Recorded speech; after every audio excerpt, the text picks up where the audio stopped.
Thanks, Dave. Good morning. My name's Tom. I'm one of the leaders here, and I want to ask a question to start off with. What makes a good leader? It's not a rhetorical question. I actually want you to take 90 seconds and talk to the person next to you, talk to your friend or make a new friend, and ask, what makes a good leader? And what I'm going to do is we're going to switch over to Slido. And once you've got the answer from yourself or your friend, and Dave's going to pop it up here, we're going to make a little word cloud and see what you guys think makes a good leader. So take just a minute and a half. Go.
Right. Thank you for those. You always take a bit of a risk when putting a live word cloud in front of people. I liked redness. I hadn't thought of free donuts, to be completely honest, but whoever said that, you might have changed my own definition. This morning, we're going to see Jesus unpacking his perspective on the nature of leadership. In fact, not just leadership, but what it looks like to be a follower of Jesus, full stop. And Rachel is going to read the passage for us this morning. So over to you, Rachel. Thanks so much. Now Jesus was going up to Jerusalem. On his way, he took the 12 aside and said to them, "We are going up to Jerusalem, and the Son of Man will be delivered over to the chief priests and the teachers of the law. They will condemn him to death and will hand him over to the Gentiles to be mocked and flogged and crucified. On the third day, he will be raised to life."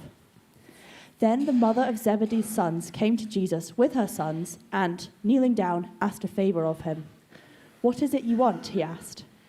She said, "Grant that one of these two sons of mine may sit at your right and the other at your left in your kingdom."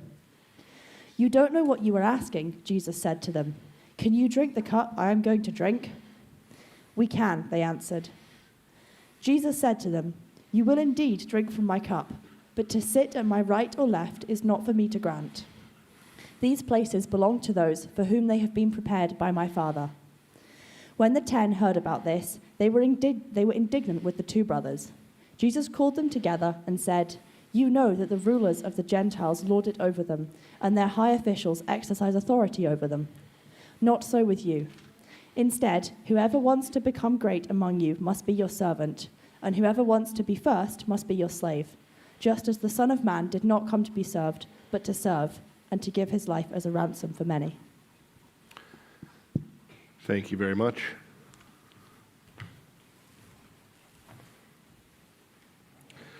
Did you catch? Our text doesn't actually start with discussion of leadership, but Jesus starts with predicting his death. And if you've been with us for this series in Matthew, you might have noticed this is actually the third time Jesus has mentioned this. You might be wondering at this point, why is he doing this? Is there anything different between these predictions? Well, first, consider the location. Where are Jesus and his disciples headed? Did you catch that in the verse? Up to Jerusalem. This isn't exactly one of those confusing phrases like down to London. I've never understood that. What's the top of Leith Walk? I appreciate that is topographical, but it's like that much of an incline. I never know where it is. If you've ever been to Jerusalem, though, I know a couple people have been there, lived there, you'll know it's a very literal uphill journey. I was driving an old Chrysler minivan up to Jerusalem and had a bit of a clunky automatic gearbox, and it kept having to downshift as I was driving up the roads to get there. And that while I was getting used to some of the more unique road manners in that part of the world. Jesus has said before that he needed to go to Jerusalem where he would die and be raised back to life. But in both of the previous passages, is Matthew 16:21 and 17:22, if you want to chase them down, he's speaking from the vicinity of Galilee. There's a sort of undetermined point in the future when he's talking about these things, but now they're actually on their way. They're walking up the hills. Maybe they can even see the lights of the city in the distance when they're camping at night. So, first of all, they're physically, undeniably on their way. The wheels are in motion. Second, Jesus gives a much more graphic account of the kind of death that awaits him. He will be handed over to the Gentiles. That's a code for the Romans, who were experts in the field of torture and execution. Mocking, flogging, crucifixion. He's not talking about an accidental death or a political assassination, the sort of thing we might expect. He's saying that he will die a criminal's death, a capital punishment at the very hands of the state. But note that this actually isn't the main thrust of our passage. Rather, it's setting the context for it. Let's see what happens next. Because there is this really abrupt shift in the story. Jesus has been talking about his imminent death, and then the mom of two of his disciples turns up and asks for a favor. Now, I'd imagine, if I were to chat with each one of you, that you probably have, whether or not you say it to lead off with, a sort of acceptable favor asking threshold. For some, you might happily pop around to your neighbors to ask to borrow a cup of sugar or a few eggs. You might feel comfortable asking for help to move this bulky sofa, or maybe find somebody to hook up your fancy new TV and soundbar. At a push, you might ask somebody whether they've got any jobs going at their work, or if you could borrow a bit of cash to get you through the next week. What about asking for a relative to be promoted to rule over a sovereign kingdom in a position immediately adjacent to the Son of God? Nobody probably has asked that one. But I think this might go slightly against our contemporary Western sensibilities, and yet that's what this mom has asked. Some context will be helpful here. First, who is this lady? We've actually known very little about her. She only appears one more time in Matthew's gospel, interestingly, at the foot of Jesus' cross. The mother of Zebedee's sons, she's called. That's a callback to Matthew chapter 4. And since it's been a while since we were in Matthew chapter 4, let's see what it says. Jesus saw two other brothers, James, son of Zebedee, and his brother John. They were in a boat with their father Zebedee, preparing their nets. Jesus called them, and immediately they left the boat and their father and followed him. And as the story progresses, the focus almost shifts immediately off the mom and onto her sons. Now, as disciples go, James and John are preceded in following Jesus only by Peter and Andrew. They've been at Jesus' side for virtually all of his public ministry. Furthermore, if you remember our talk a few months back on the Transfiguration, this moment where Jesus reveals and foreshadows a bit more of himself and his kingdom, James and John are two of the three people who were there at that event. So if to some extent Jesus does have an inner circle, we need to be careful talking about that, but if he was planning maybe to pick a small core leadership team, a cabinet, if you will, it might make sense to invite James and John, right?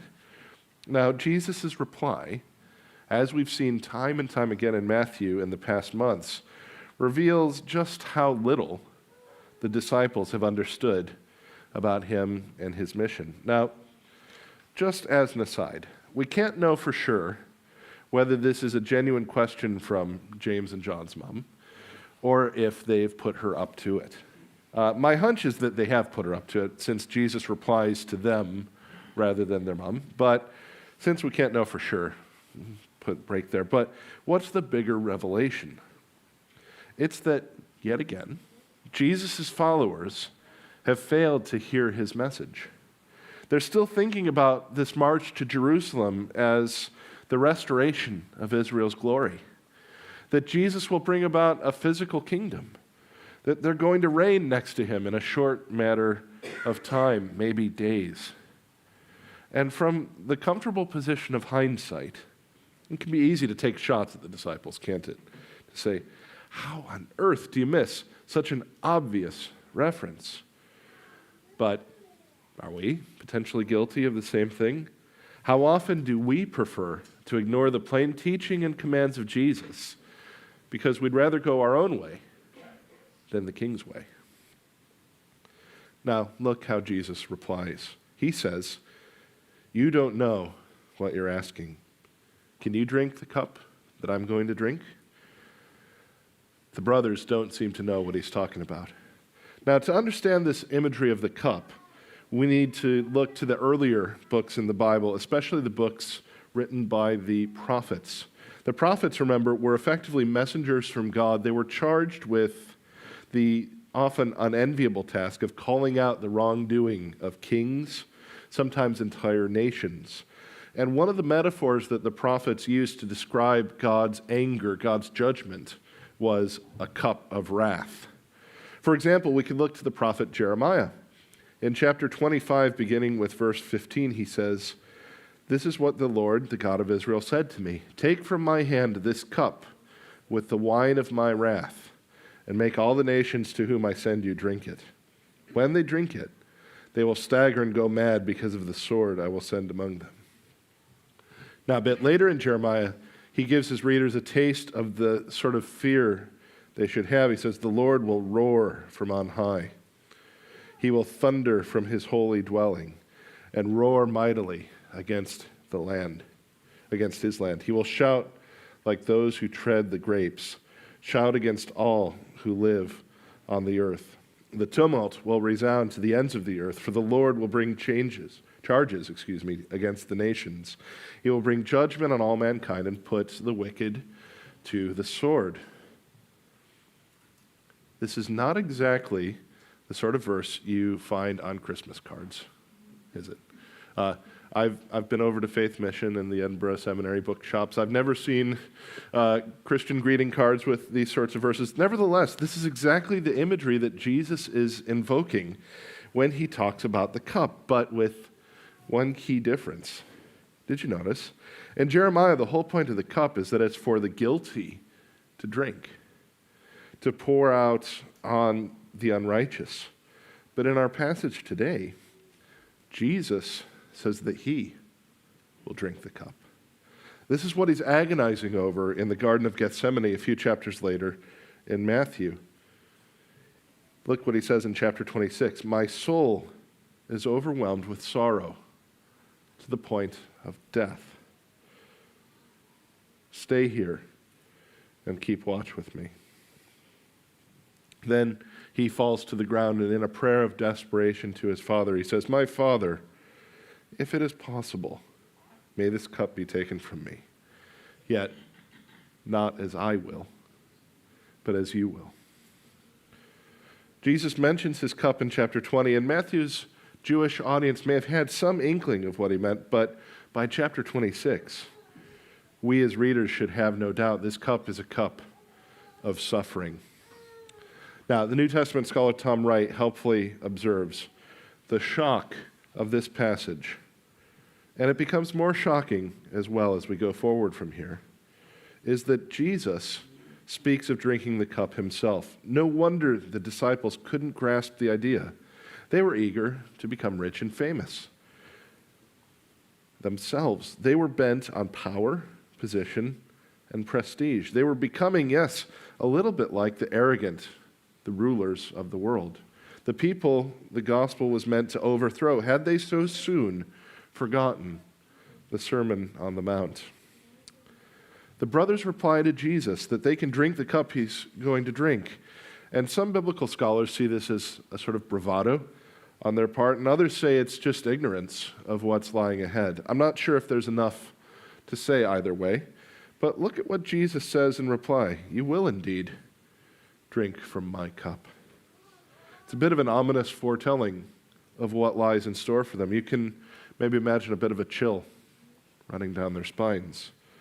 But what does drinking from Jesus' cup look like for James and for John? Is it a brutal, violent martyrdom? Well, that tracks for James.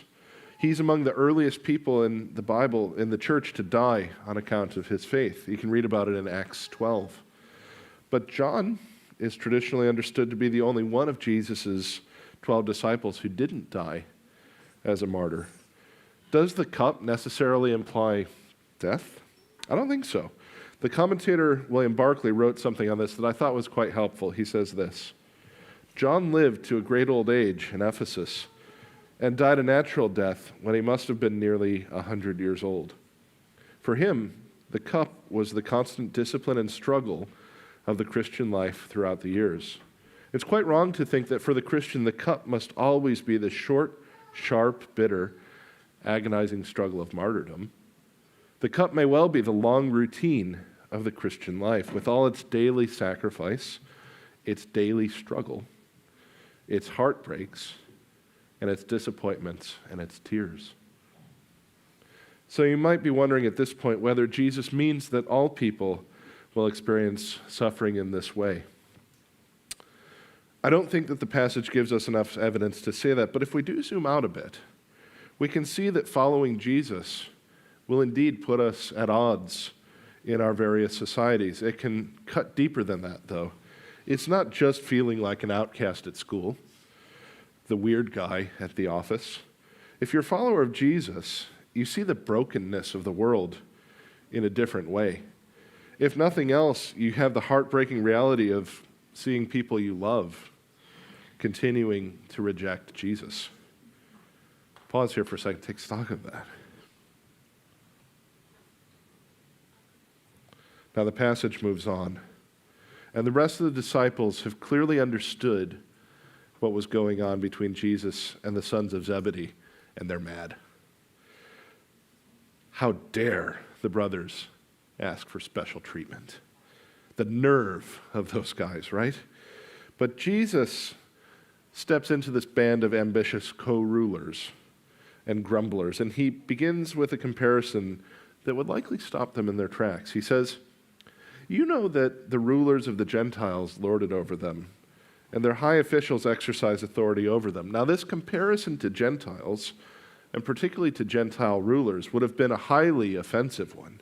This isn't a rivalry of equals like one sport team versus another. This is comparing a people who would rightly call themselves oppressed, colonized, victimized by an external force to those oppressors who are colonizing them. You can imagine the shock they hear when Jesus says this. Now, what are the Gentiles like? The obvious example that Jesus probably is speaking of here are the Romans. They rule over people. They lord their authority over them. They sometimes literally paved over their places just to make roads from which they could transfer more armies and chariots in and garrison their cities even more.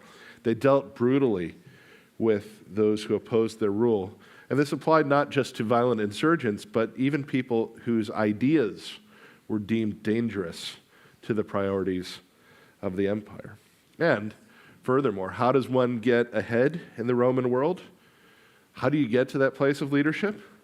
Craftiness, sabotage, insurrection, literally stabbing somebody in the back. Any and all of these options were deemed necessary in the lust for power in the Roman Empire. Tacitus, the Roman historian and politician, wrote that great empires are not maintained by timidity. So keep all of this in the back of your mind when we get to verse 26. Jesus has referenced the Gentile ways of getting ahead in the world, and then he follows it up by saying, "Not so with you." He continues on, "Instead, whoever wants to become great among you must be your servant, and whoever wants to be first must be your slave." Again, this is a clear example, like we've seen in the past few weeks, of Jesus upending the order and the patterns of the culture around him. Amassing wealth and power wasn't the way to greatness in Jesus' kingdom. In fact, it's the opposite. The way to find favor in Jesus' kingdom is to be a servant. Now, the word for servant here, diakonos, is the term that would be used for maybe a domestic household servant, the kind of folks working quietly behind the scenes in Downton Abbey, if you will. Not that I watch. Oh, okay, I watch it. It's fun. Everybody. You all do too. Anyway, it's not a glamorous role in ancient Rome. And of course, then Jesus doubles down. He says, for those who want to lead, they need to be slaves, doulos, the lowest of the low in society. And if you're thinking, wow, we've come a long way from can my sons sit on thrones on either side of Jesus to this, well, that's the idea. Jesus is dispelling any notion that his followers are supposed to lead cushy, easy lives ruling over people. The American theologian Stanley Hauerwas puts it quite clearly when he writes, "The rulers of this world, of the Gentiles, are tyrants, but this is not the way it is to be with them, that is, the disciples. Rather, they are to be servants of one another, which means that any who would be first must become like a slave, for that is how the Son of Man has come to them. Jesus has come to serve rather than to be served, giving his life as a ransom for many." This is the climax of Jesus' instruction for how the church is to be ordered in light of his cross and resurrection. The church is to be the exemplification of his life, giving life to the world. If the church is ordered and governed by our serving one another, the church becomes for the world an alternative to tyranny. And I don't want to dwell here for too long, but far too often churches become places where unchecked desires for power enables church leaders to become little tyrants, kings of their own realm, who behave as the opposite of servants, taking and taking from their people, becoming the very thing that they were meant to oppose. And this happens more often than you might think, and it can happen anywhere. It could happen here. It's exactly why churches, where people know their Bibles and hold one another accountable to what the Bible teaches, are so important. That it's a two-way street, not just from the pulpit to the crowd. It has to go both ways. All of this comes to a climax in verse 28. Jesus lifts himself up as a model for how his people should serve one another. He says, "Just as the Son of Man did not come to be served, but to serve, and to give his life as a ransom for many." That's so much in that little verse. You could almost do a talk based on just those words. Don't worry, I'm not going to do that now. I'm almost done. But from his birth to his death, Jesus disregarded his social status, his royal status, the honor that was rightfully his, in order to live among us. He set it aside so that he could serve us.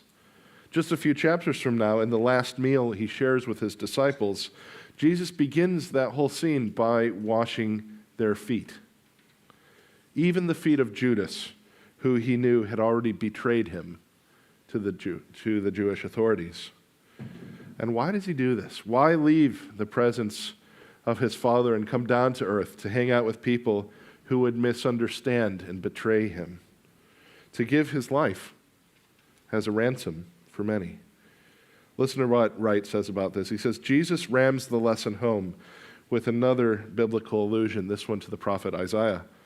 There is a biblical model for the kind of kingship he has in mind, and it's the one which sees the king as the servant, giving his life as a ransom for many.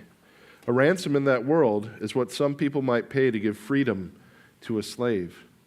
Jesus saw his approaching fate as the payment that would free those who were enslaved in sin and wickedness, not least those who were in the grips of the lust for power and position. Yes, people like James and John. Jesus gives us all sort of examples of service in his life, but of course, his life culminates in the cross where he voluntarily surrenders it, taking on the punishment for sins he didn't commit, so that undeserving men and women could receive forgiveness. So where does this leave us today? Well, first I'd like to speak to anybody here who wouldn't call themselves a follower of Jesus. If you've been weighing up whether or not you want to follow him, you should come in with your eyes fully open. This is a king who serves. This is a king who sacrificed everything for his people. But he doesn't save people only for them to sit idle. And if you're here and you would call yourself a follower of the king, are you actively looking for places where you can serve? Are you maybe falling into the trap of behaving like James and John? Do you remember what Matt said a few weeks back? Having too high a view of ourselves can render us useless both to ourselves and those who are around us. I want to offer a thought experiment. And it's simply this. You don't have to talk to him, but just in the quiet of your mind. How many people served you this morning? Take 20 seconds.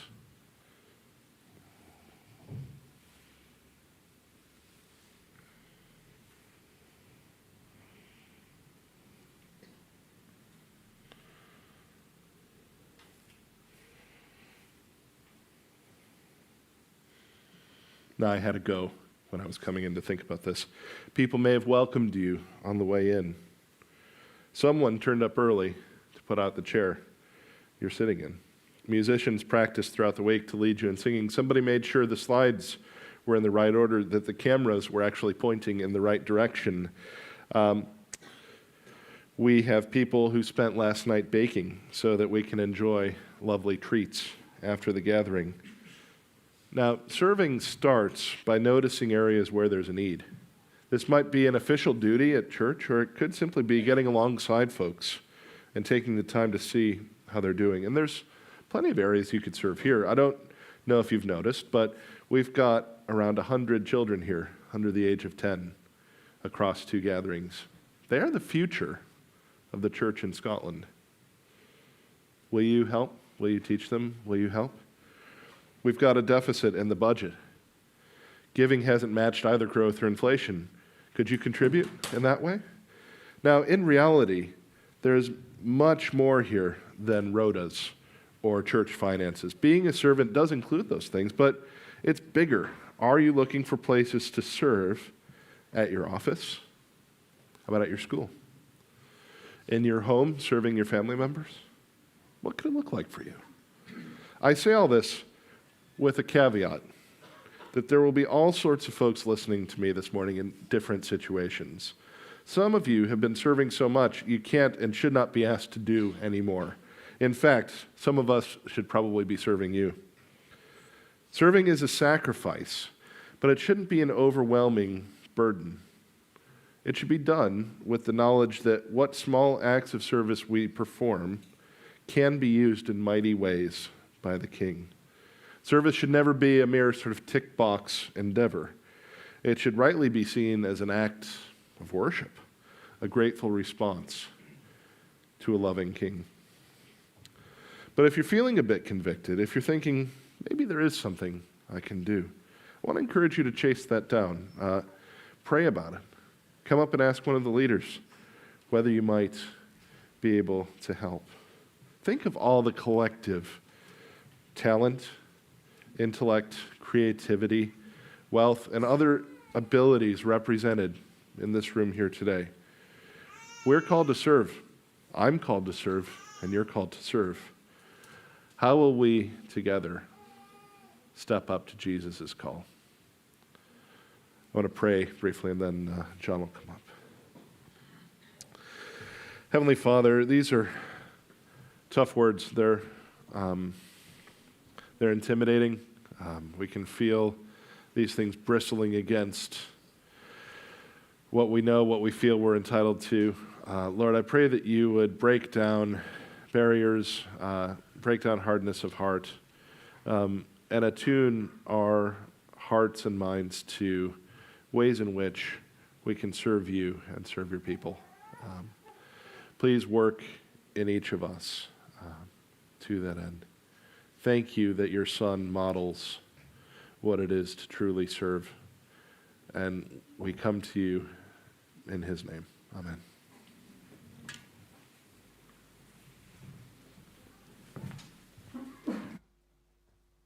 Our song of response is one of the songs we sang for Romans 12, which says, "Love must be sincere. Hate what is evil, cling to what is good. Be devoted to one another in love. Honor one another above yourselves." And I think sometimes when I think of the need to serve, I feel the weight of need and responsibility going into it. Oh, it's time to serve. Here we go. And yet we're told that for God so loved the world that he gave his only Son.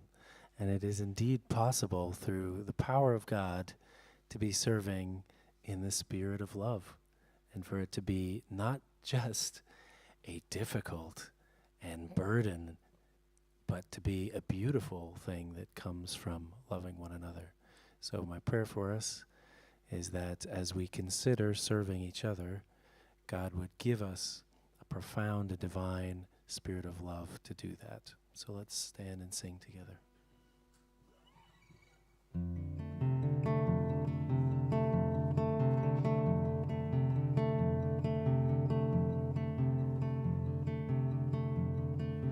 Love must be sincere.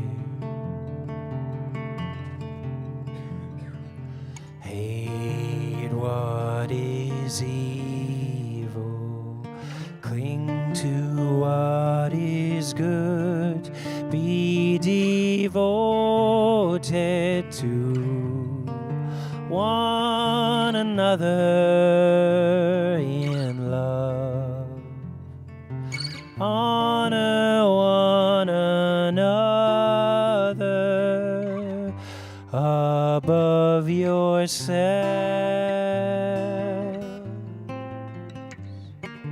Love must be sincere.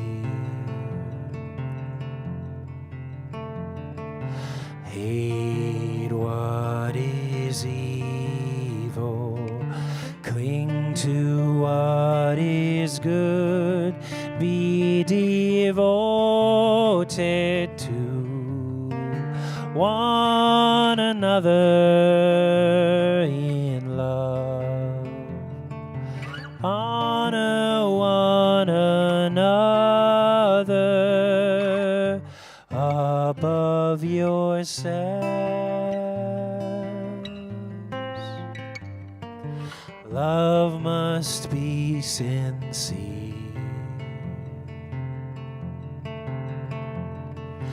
Hate what is evil. Cling to what is good. Be devoted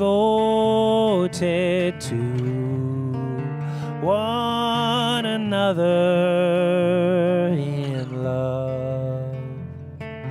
Honor one another above yourselves. Love must be sincere.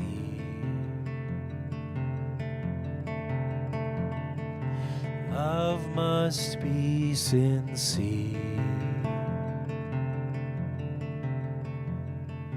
Love must be sincere. Amen. Please be seated.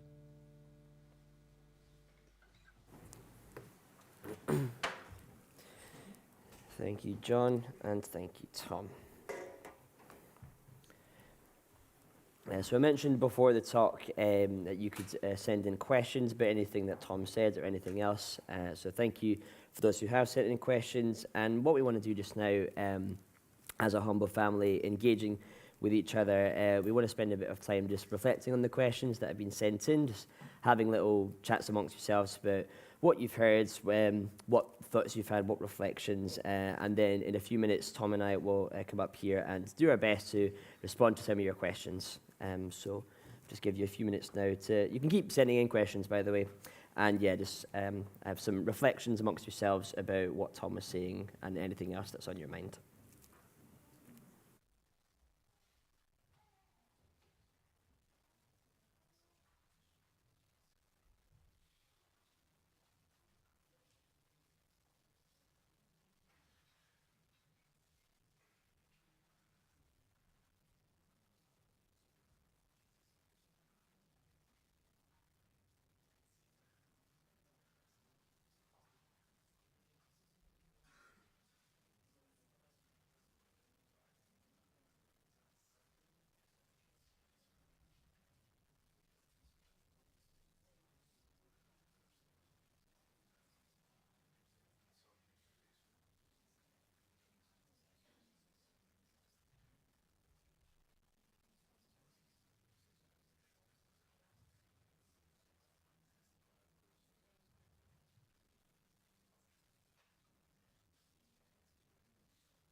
If you could pause your conversations for now, please. You can carry them on afterwards. We're just going to spend a few minutes now addressing a few of your questions.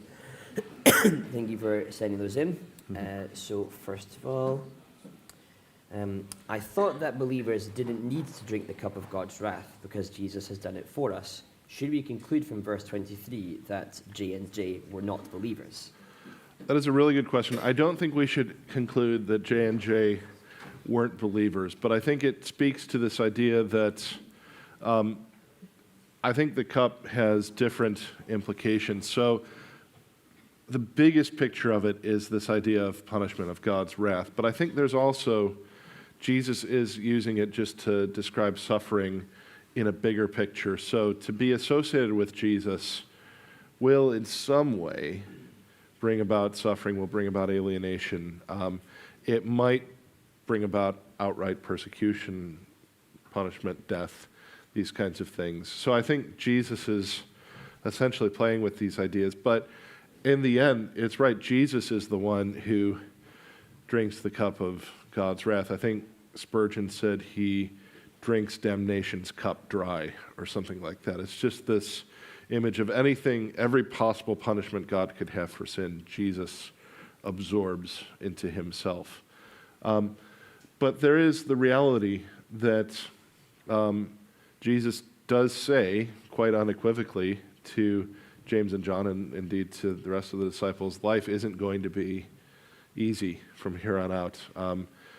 You will suffer in following me. And so I think that's where the interplay is going there. Is that?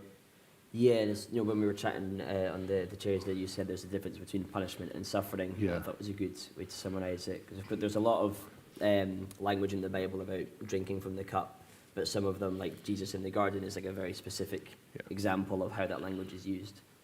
Yeah, I think so. So I think there's a bit of overlap there, Yeah. but we don't want to confuse punishment and suffering. Sometimes you can feel like they're the same thing. Yeah, thanks, Tom. What does Rock of Ages, cleft for me, actually mean? Right. So you need to turn to a fellow called Augustus Toplady, who was writing this hymn many, many years ago. And Rock of Ages is how the King James Bible translates this idea of an everlasting rock. And it's trying to get behind this idea that God is fundamentally older, powerful, unbreakable, unchanging. It's just using this idea that would have spoken to people in the times of ancient Israel. I think that Isaiah is the everlasting rock. And so he's tapping into this idea. The hymn is using the contemporary version of the Bible at that time. I think the NIV says everlasting rock, which might speak a little bit more to our understanding. But it's this idea of this immovable thing, this thing that, is not going to just get out of the way, or we can't just pick it up and drag it away. It's like Arthur's seat. It's going to be there. It's been there long before we've been around, and will be there long after we're gone. I think that's the image that he's trying to convey, that God is this huge thing, and we can run into him. We can hide ourselves within him and know that we're safe. So I think that's what the hymn writer was trying to do. But yeah. Thanks, Tim. We'll look at one more question. Where have you gone? This is a great question. How can we learn to live serving others and on mission when we are really struggling with life? That's a really good question. I don't want to give too blanket an answer to this because I don't know if you wrote this question or if you're in the similar boat. I don't know where you're at. What I want to say is, first of all, if you are really struggling, maybe we need to be serving you. And it can be difficult to approach somebody and say, actually, I need a bit of help with this, but it is why we're here.